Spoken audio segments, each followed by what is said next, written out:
ವೀಕ್ಷಕರೇ, ಎಲ್ರಿಗೂ ಕೂಡ ನಮ್ಮ ಚಾನಲ್ಗೆ ಸ್ವಾಗತ. ವೀಕ್ಷಕರೇ, ಗೃಹಲಕ್ಷ್ಮಿಯ 11ನೇ ಕಂತಿನ ಒಂದು ಹಣ ಜಮಾ ಆಗ್ತಾ ಇದೆ ನಾಳೆ. ಎಲ್ಲರ ಒಂದು ಮಹಿಳೆಯರ ಖಾತೆಗೆ, ಮನೆ ಯಜಮಾನಿಯರಿಗೆ ಹಣ ಅನ್ನೋದು ಜಮಾ ಆಗ್ತಿದೆ. ಅದು ಈ ಒಂದು 15 ಜಿಲ್ಲೆಗಳನ್ನು ಆಯ್ಕೆ ಮಾಡ್ಕೊಂಡಿದ್ದಾರೆ. ಆ 15 ಜಿಲ್ಲೆಗಳಿಗೆ ಮೊದಲು ಈ ಹಣವನ್ನು ಕಳಿಸ್ತಾರೆ. 4,000 ಹಣವನ್ನು ಈ 15 ಜಿಲ್ಲೆಗಳಿಗೆ ಕಳಿಸ್ಬೇಕು ಅಂತ ಹೇಳಿ ನಮ್ಮ ಸರ್ಕಾರದ CM ಆಗಿರೋಂಥ CM ಸಿದ್ದರಾಮಯ್ಯನವರು, ಅದರ ಜೊತೆ ಈ ಒಂದು ಸಚಿವರಾಗಿರುವಂಥ ಲಕ್ಷ್ಮಿ ಹೆಬ್ಬಾಳ್ಕರ್ ಅವರು ಒಂದು ನಿರ್ಧಾರವನ್ನು ತೆಗೆದುಕೊಂಡಿದ್ದಾರಂತೆ. ಅದರಂತೆ ಒಂದು ಸೂಚನೆ ಕೂಡ ನಮಗೆ ನೀಡಿದ್ದಾರೆ. ಹಾಗಾದರೆ ನಿಮ್ಮ ಒಂದು 15 ಜಿಲ್ಲೆಗಳಲ್ಲಿ ನಿಮ್ಮ ಜಿಲ್ಲೆ ಕೂಡ ಇದೆಯಾ ಅಂತೇಳಿ ಚೆಕ್ ಮಾಡ್ಕೊಳ್ಳಿ.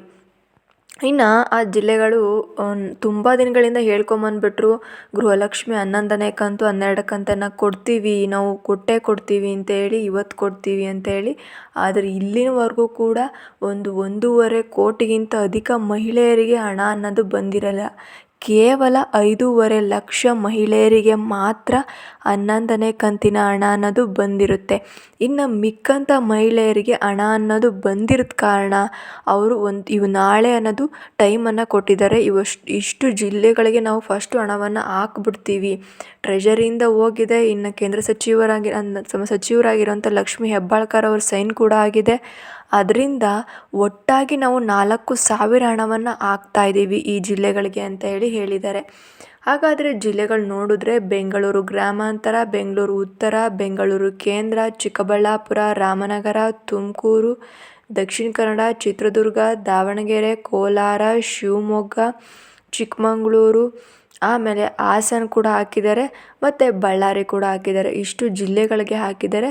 ಈ ಜಿಲ್ಲೆಗಳಿಗೆ ಫಸ್ಟು ಈ ಒಂದು 11ನೇ ಕಂತು 12ನೇ ಕಂತು 2 ಕಂತು ಕೂಡ ಹೋಗುತ್ತಂತೆ. ಆಮೇಲೆ ಇನ್ನು 2ನೇ ಪಟ್ಟಿ ಕೂಡ ರಿಲೀಸ್ ಮಾಡ್ತಾರಂತೆ. ಇದಕ್ಕೆ ಹೋದ ತಕ್ಷಣ 2ನೇ ಪಟ್ಟಿ ಹಾಕ್ತಾರೆ. ಮಿಕ್ಕಂತ ಯಾವ್ಯಾವ ಜಿಲ್ಲೆಗಳಿಗಿದೆ ಆ ಜಿಲ್ಲೆಗಳಿಗೆ ಹಣ ಅನ್ನೋದು ಹೋಗುತ್ತೆ. ನೀವಾಗಾದರೆ ಹಣ ಬಂದಿದೆ ಅಂತ ನೀವು ಹೇಗೆ ಚೆಕ್ ಮಾಡ್ಕೊಬೇಕು ಅಂತ ಅಂದರೆ, ಪ್ಲೇ ಸ್ಟೋರಲ್ಲಿ ನಿಮಗೆ ಗೊತ್ತಿರೋ ಹಾಗೆ DBT ಆ್ಯಪ್ ಅನ್ನೋದಿರುತ್ತೆ. ಆ DBT ಹಾಕಿ ನಿಮ್ಮ ಒಂದು ಆಧಾರ್ ನಂಬರ್ ಅನ್ನೋದು ಕೇಳುತ್ತೆ. ಆಧಾರ್ ನಂಬರ್ ಹಾಕಿದ್ರೆ ಆ ನಂಬರ್ಗೆ ರಿಜಿಸ್ಟರ್ ಆಗಿರೋಂಥ ಮೊಬೈಲಿಗೆ OTP ಅನ್ನೋದು ಬರುತ್ತೆ. OTP ಹಾಕಿದ್ರೆ ನಿಮ್ಮ ಅಡ್ರೆಸ್ಸು ಏನಿದೆ, ನಿಮ್ಮ ಒಂದು ಜಾತಕನೇ ಅಲ್ಲಿ ಬಂದುಬಿಡುತ್ತೆ. ಅಡ್ರೆಸ್ ಆಗಿರಲಿ, ನಿಮ್ಮ BPL ಕಾರ್ಡ್ ಡೀಟೇಲ್ಸ್ ಆಗಿರಲಿ ಎಲ್ಲ ಬರುತ್ತೆ. ಆಗ ಆ DBT ಆ್ಯಪಲ್ಲಿ ಯಾವ ಕಂತಿನ ಹಣ ನಿಮಗೆ ಜಮಾ ಆಗಿದೆ, ನಿಮ್ಮ ಮನೆಯಲ್ಲಿ ಯಾರಿಗೆ ಯಾವ ಕಂತಿನ ಹಣ 11ನೇ ಕಂತು ಅಥವಾ 12ನೇ ಕಂತಿನ ಹಣನ ಯಾವುದು ಜಮಾ ಆಗಿದೆ ಅಂತೇಳಿ ಅಲ್ಲಿ ಡೀಟೇಲ್ಸಾಗಿ ಕೊಟ್ಟಿರ್ತಾರೆ. ನೀವಲ್ಲಿ ಗೊತ್ತಾಗುತ್ತೆ. ನೀವು ನೋಡಿ, ಒಂದು ಮಾಹಿತಿ ಕೂಡ ಕರೆಕ್ಟಾಗಿ ಹೇಳಿರ್ತಾರೆ, ಯಾವಾಗ ಏನು ಕತೆ ಅಂತ ಹೇಳಿ. ನೀವು ಯಾರನ್ನು ಕೂಡ ಕೇಳೋ ಅವಶ್ಯಕತೆಯೇ ಇಲ್ಲ. ಡೈರೆಕ್ಟ್ DBT ಆ್ಯಪ್ ಮುಖಾಂತರನೇ ನೋಡ್ಕೊಬೋದು. ಇನ್ನು ಬ್ಯಾಂಕಲ್ಲಿ ಯಾವ ಅಕೌಂಟಿಗೆ ಹೋಗಿರುತ್ತೆ ಅಂತ ಅಂದರೆ, ನೀವು ತುಂಬ ಬ್ಯಾಂಕ್ಗಳಿರುತ್ತೆ. ಸ್ಟೇಟ್ ಬ್ಯಾಂಕು, ಕೆನರಾ ಬ್ಯಾಂಕು, ನಿಮ್ಮದು ಗೊತ್ತಿಲ್ಲದೆ ನೀವು ತುಂಬ ಬ್ಯಾಂಕ್ ಓಪನ್ ಮಾಡಿಸಿರ್ತೀರ.